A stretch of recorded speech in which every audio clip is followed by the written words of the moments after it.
सीवान के पत्रकार राजदीप रंजन हत्याकांड में सोमवार को मुजफ्फरपुर के विशेष कोर्ट में सीबीआई के एडिशनल एसपी सुनील सिंह रावत की गवाही दर्ज कराई गई है। एडिशनल एसपी सुनील सिंह रावत ने जांच के दौरान आरोपित लड्डन मियां से नार्को, ब्रेन मैपिंग और पॉलीग्राफी जांच कराने की सहमति मांगी थी, लेकिन लड्डन मियां ने इस पर सहमति नहीं दी थी। कोर्ट में गवाही के दौरान बचाव पक्ष के अधिवक्ता शरद सिन्हा ने भी एडिशनल एसपी से पूछताछ की, सवालों में उलझाने का प्रयास किया। जिरह के दौरान सीबीआई के एडिशनल एसपी ने बचाव पक्ष के वकील के सवालों का सहजता से जवाब दिया। राजदीप रंजन हत्याकांड में लगातार सीबीआई की ओर से गवाह पेश किए जा रहे हैं। अभियोजन साक्ष्य के बिंदु पर सुनवाई हो रही है। बचाव पक्ष के अधिवक्ता शरद सिन्हा ने बताया कि 99 गवाहों में से आज तक 69 गवाहों की सीबीआई न्यायालय में पेश कर चुकी है। हालांकि इसमें कई गवाह पक्षद्रोही भी साबित किए जा चुके हैं। आपको बता दें कि 13 मई 2016 को सीवान स्टेशन रोड में बाइक सवार अपराधियों ने पत्रकार राजदीप रंजन की हत्या कर दी थी। उनकी पत्नी आशा देवी ने हत्या की एफआईआर सीवान नगर थाने में दर्ज कराई थी।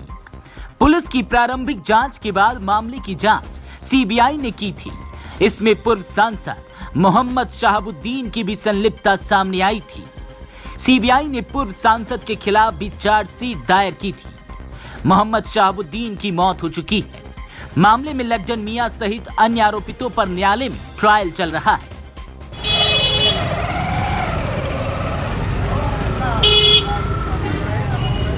राजदीप रंजन हत्याकांड में तत्कालीन जो एसपी थे आज उनकी पेशी हुई है, क्या कुछ हुआ है? देखिए, वो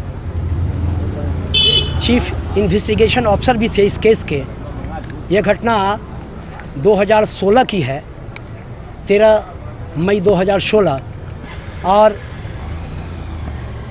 जो विटनेस का लिस्ट ऑफ कैलेंडर जो आया था उसमें 99 विटनेस की बात प्रोसिक्यूशन की तरफ से कही गई थी, सीबीआई की तरफ से कही गई थी। आज 69 विटनेस एग्जामिन हो गए हैं और 69 विटनेस के रूप में एडिशनल एसपी कलकत्ता सुनील सिंह रावत की गवाही हुई है और हमने उनका जिरह भी किया है। चूँकि चार्जशीट इन्हीं के द्वारा दाखिल किया गया था, इसलिए विस्तृत रूप में इनकी गवाही हुई और जिरह भी हुई है। आज का जो स्टेज है, इतने लंबे समय के बाद सीबीआई ने अपनी गवाही बंद कर दी है, यानी प्रोसिक्यूशन का एविडेंस क्लोज हो गया है। अब स्टेज जो है बदलेगा, आगे की कार्रवाई होगी। अब आगे इसमें क्या कुछ होगा? आगे स्टेटमेंट होगा और जो डिफेंस, जो बचाव पक्ष की ओर से जो विटनेस एग्जामिन करने होंगे वो आवेंगे, डॉक्यूमेंट्स आएगा, सारी बातें आएंगी न्यायालय के समक्ष। कोर्ट में जब बहस हुई है, बहस में क्या कुछ बातें रखी गई हैं?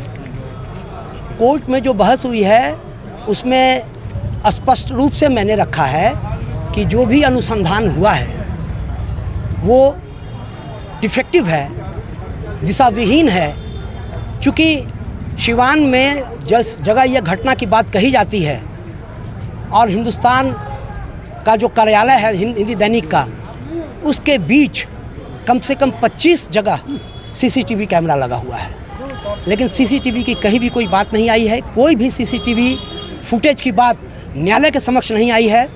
जितनी भी बातें आई है ये राजनीतिक रूप से जो सो विद्वेष के कारण जो सो ये घटना में इन अभियुक्तों को फंसाया गया है। मेरा यही कहना है और मेरा सबमिशन भी न्यायालय के समक्ष यही होगा। फिर आपको लगता है अभी तक जो सीबीआई की जांच रिपोर्ट आई है वो सही है? क्योंकि इसमें गवाह को ही मरा हुआ दिखा दिया जाता है और कभी कुछ, देखिए ये तो प्रेजेंटेशन दिख रही है। देखिए, विचित्र स्थिति है। एक एग्जाम्पल नहीं है, दो एग्जाम्पल है। न्यायालय के समक्ष हमने इस बात को भी रखा है कि जिसकी गवाही हो गई है, सीबीआई प्रेशराइज करके पुनः उसको लाया है कि आप इस ढंग से गवाही दे दो।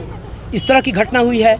बादामी देवी के मामले में तो सर्वविदित है, ये हिंदुस्तान का फर्स्ट केस होगा जो कि सीबीआई किसी जीवित व्यक्ति को, जो कि सीबीआई का ही गवाह था, उसका डेथ वेरिफिकेशन रिपोर्ट न्यायालय के समक्ष दाखिल कर दिया जाए और उसको मरा हुआ घोषित कर दिया जाए, जबकि बादामी देवी स्वयं न्यायालय में उपस्थित हुई थी। ये जानकारी आप लोगों को है।